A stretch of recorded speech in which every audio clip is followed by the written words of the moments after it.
This lecture is about the proof of Pontryagin maximum principle. The idea is to prove Pontryagin maximum principle for a class of control functions that are continuous. We will be using variational techniques. This rules out control functions that are piecewise continuous, for instance. And as we have seen in previous lectures, this other type of control functions are play an important role in many problems. However, making a proof that is valid for piecewise continuous control would require bigger machinery, and so considering the level of this course, we just present this more basic and more restrictive proof. However, this introduces a number of important ideas that are going to be presented, and that they will put Pontryagin principle on solid ground, and also they motivate the modification of Pontryagin principle for the case in which there are constraints on the terminal state.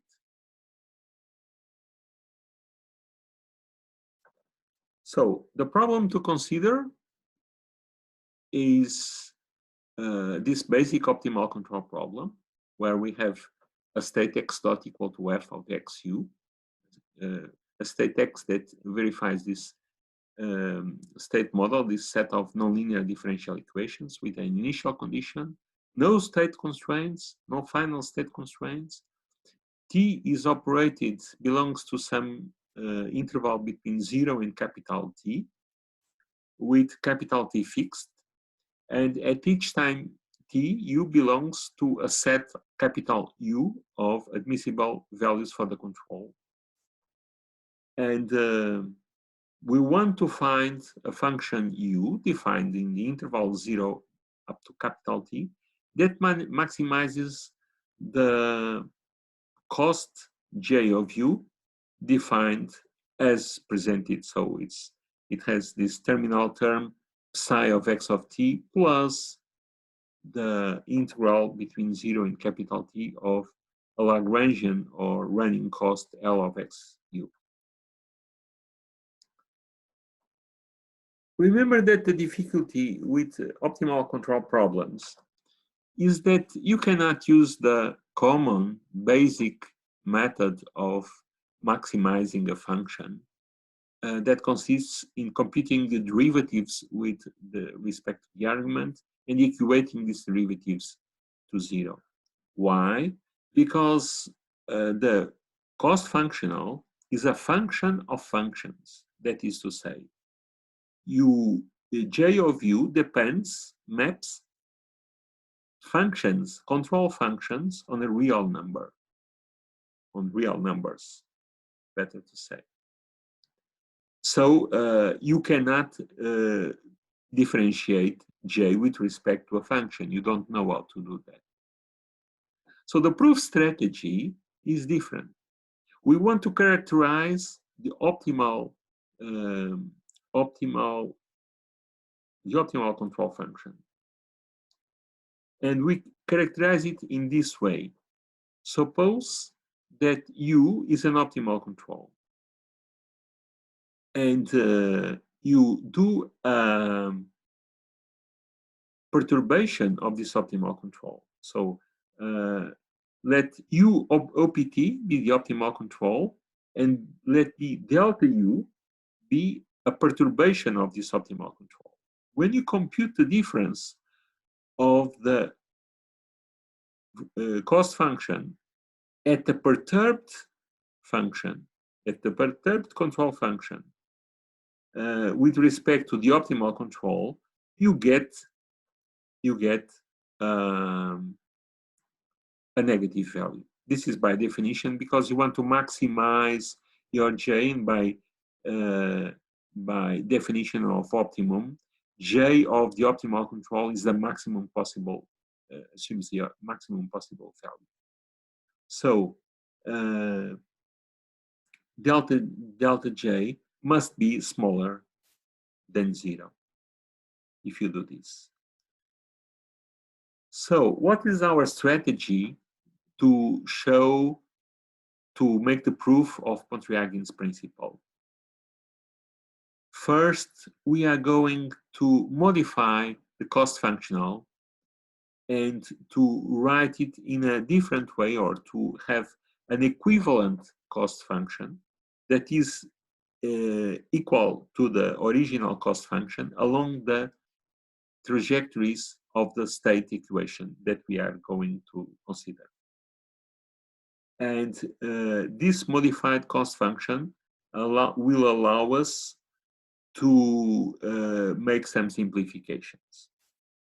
Now, we want to relate a small perturbation on the control function with the corresponding variation in the functional.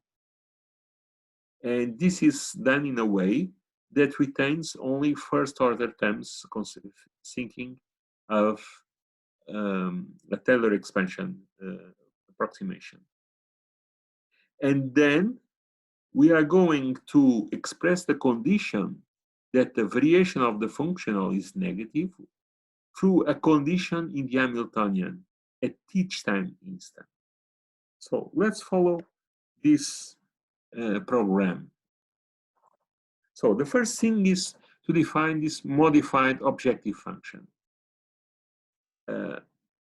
Let us introduce this modified objective function J bar, which is the original cost function J minus the integral of some vector lambda transpose times x dot minus f of x in u.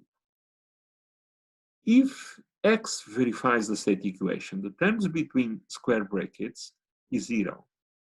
So along the trajectories of the system defined by x dot equal to f of x in u, J bar is actually equal to J,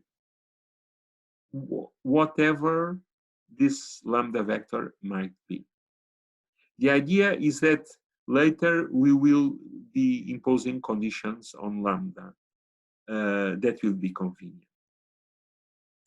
For those of you that are familiar with Lagrange multipliers, the technique of Lagrange multipliers to minimize finite dimensional functions, or to maximize, complete maxima or minima of finite dimensional functions. The lambda is a vector of Lagrange multipliers. For those of you who are not familiar with Lagrange multipliers, don't worry. Just think about this. Along the trajectories of the state equation defined by the state equation, along the state trajectories of the system that we are optimizing, no matter the choice of lambda, J bar, the modified objective function, is equal to J, the original objective function that you want to maximize. Now, define the Hamiltonian function as a function h of lambda that was introduced in the previous slide, the optimal state x, and the optimal control u. And define this function as lambda transposed f of xu plus L of xu, where remember that L is the running cost function. Now, we can rewrite the modified objective function, J bar, using the definition of the Hamiltonian. So remember that by definition, J bar is J minus the integral of lambda transpose times this term between square brackets. And if you remember the definition of J, which is psi of the final state plus the integral of L, it is easy to recognize that L plus lambda transposed F is nothing more than the Hamiltonian. So you can write the modified cost as the terminal cost of the original objective function plus the integral of the Hamiltonian computed along lambda x and u, where lambda has not yet been specified, minus lambda transposed x dot. Now, define what we call an optimal profile. So let u be the optimal control function. And we have here one example, illustrative example of a function u of t. And if you integrate the state equation, you will get a corresponding state x of t starting, that is obtained by integrating the state equation starting from the specified initial condition. Now, do a variation along this optimal profile for x and u. And we want to do a small variation. So we want to do a small perturbation of u. You know what when two numbers are together. What about two functions? You can define that two functions are, do not deviate one very much from the other in several ways. One possibility is to ask that the integral during the interval that we are considering of the modulus of the difference between the original function and the perturbed function is smaller than some positive real number epsilon. If epsilon is small, we say that v is close to u during this interval. Now, consider the optimal u that corresponds to an optimal x. And now consider a v, which results from a perturbation of u. For instance, you can take v equal to u, and then during some period of time, you have a different value for v, and then again, v is equal to u. That's one example of one perturbation. But of course, you could have considered any perturbation of v around u. If you integrate your system equation using the perturbed v, what you get is you get a state which is a perturbation of the original optimal state. So you can write it as x of t plus delta x. And if v is u, is close to u in the sense that we have defined previously, then we hope that delta x is small. Okay, this is some intuitive notion, but let's assume it is so. Now, define delta of j bar, the corresponding variation in the objective function. Since j bar is equal to j along the trajectories of the system, then the state trajectories of the system, then delta j bar will be equal to delta j. And we define delta j bar as j bar corresponding to the perturbed function minus j bar corresponding to the optimal function. And this must be negative because u by definition maximizes j bar. Now let's compute the variation of the functional. So remember that the modified function can be written in this way. And if you compute delta j bar as j bar for the perturbed function minus j bar for the optimal function, you can actually melt some terms and write this result. Now, one nasty thing about this result is that this involves the derivative of the variation in the state. So let's try to get rid of this variation in the state. For that, we use the integration by parts formula. Remember, what is this formula about? Suppose that you have two functions, a of t and b of t, defined in the integral between 0 and capital T. And you compute the derivative of the product AB. So by the rule for the product of for the derivative of the product of two functions, this is a dot b plus ab dot, where dot means derivative with respect to time. Now you can solve this formula with respect to a dot b and integrate both terms and use the fact that the integral of the derivative of AB is just AB. So if it is a definite integral, is AB computed between the extremes of the integral, so between 0 and t, and you get this formula. Now apply this formula with the general function a equal to delta of x and the general function b equal to lambda transpose. And if you apply this formula to this term, which is the integral of lambda transpose delta x dot, so the derivative of delta x, you get this expression.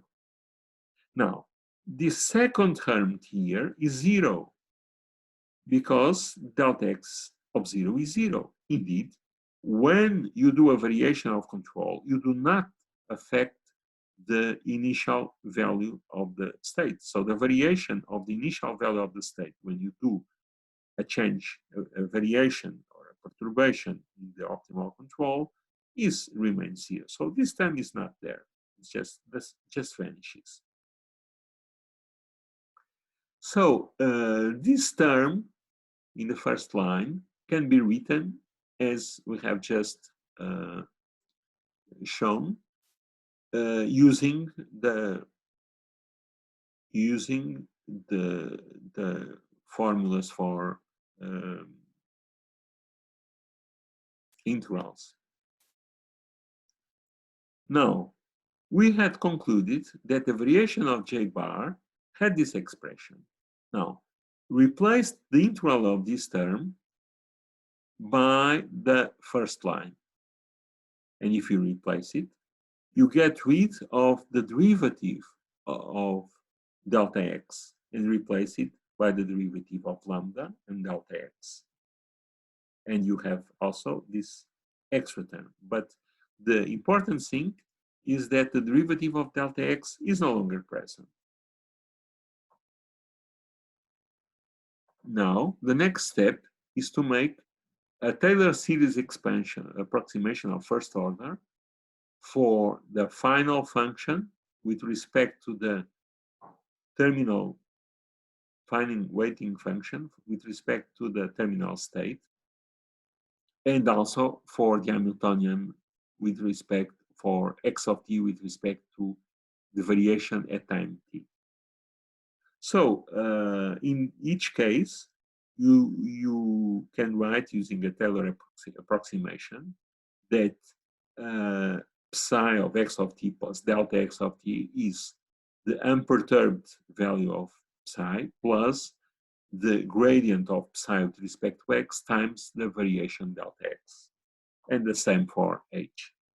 So plug this first order Taylor series approximations in a formula for the variation of the functional, and neglecting higher order terms, you can write the variation of the functional as you can see here. Now, up to now, we had not done any assumption on delta. So you can, on lambda, you can select lambda, so you can select the lambda vector the way that is most convenient to you. So what we are going to do is, since delta x can have any sign, then we want to get conditions for the sign of delta J bar, is to require this term between square brackets and this term between square brackets to be 0. So we ask lambda to satisfy the differential equation, which is minus lambda dot transposed equals to the h of x lambda of, or computed at lambda x and u, where lambda x and u correspond to the optimal profile. And in this way, you make this term to vanish. Furthermore, you impose the terminal condition lambda transposed at time t equals to psi, to the gradient of psi with respect to x at the terminal state. And in this way, you made this term to vanish also. So the expression for the variation of the functional becomes the variation of the function is the integral of the Hamiltonian computed along the optimal trajectories for x, lambda, and u, and the perturbed function v. Now, you will recognize here by using the definition of the Hamiltonian that this is the adjoint equation that we have introduced in Pontryagin principle. So the equation for lambda, the costate equation, the adjoint equation, has been recovered in this way together with the terminal condition on the costate. And we remain with this expression for the variation of the objective function. Now, we would like to impose or to give conditions. We know that delta j bar must be smaller than 0. And we would like to say that if this integral is smaller than 0, then h computed at the perturbed value of v minus h computed at the optimal value of the control is negative. But this is not always the case. I mean, if you have the integral of a general function, and if you are able to prove that the integral of this function is smaller than 0, then you are not allowed to say that the function is smaller to 0 for all time instants. However, in this case, the fact that this integral is smaller to 0 with respect to all possible perturbations v of small size will allow us to conclude that actually the integrand function is negative for all at all time instants. But this needs to be proved. So we are going to prove that at any instant of time t, the Hamiltonian computed for lambda that satisfies the adjoint equation, x the optimal state, u the optimal control, then the Hamiltonian computed at a perturbed control is smaller than the Hamiltonian computed for the optimal control. And this is true at each time t,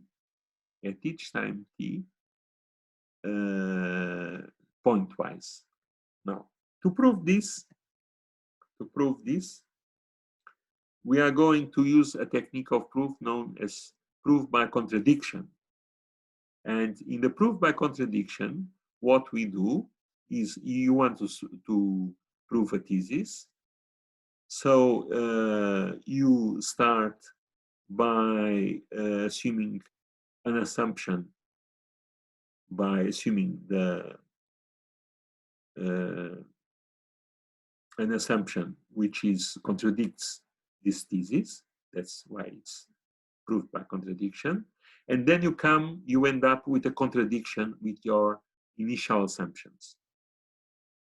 So suppose that there is an instant t1 and a function phi such that the Hamiltonian computed at this function is bigger than the Hamiltonian computed at this time, but with the optimal control. So this contradicts what we want to prove, and we are going to show that we arrive at a contradiction. Now, if there is some time t1 for which this happens, and h is a continuous function, you can assume by continuity that there is an interval, no matter small but finite, non-zero interval, around t1 in which this property holds. So define perturbed function which is always equal to v except in this interval in which the perturbed function v is equal to this phi function that makes the Hamiltonian of the perturbed being bigger than the Hamiltonian at the optimal value. Now, since v is equal to the optimal control, outside this interval between t1 minus sigma and t1 plus sigma, you can, outside this interval, you are just integrating 0 and the interval is 0. So you can say that the integral between 0 and capital T for this perturbed function is actually equal to the integral between t1 minus sigma and t1 plus sigma. Now, in this interval, v is equal to phi, and phi is such that this first term is always bigger than the second term. So we are integrating a positive function in this finite interval, so you are getting a result which is bigger than 0. But this contradicts the assumption that delta j bar is smaller than 0. And this contradiction comes from the fact that you have assumed that there was a time instant such that u can be superseded by some other function. So there can be no time instant in which replacing the optimal control by some other value yields an higher Hamiltonian. The conclusion is that along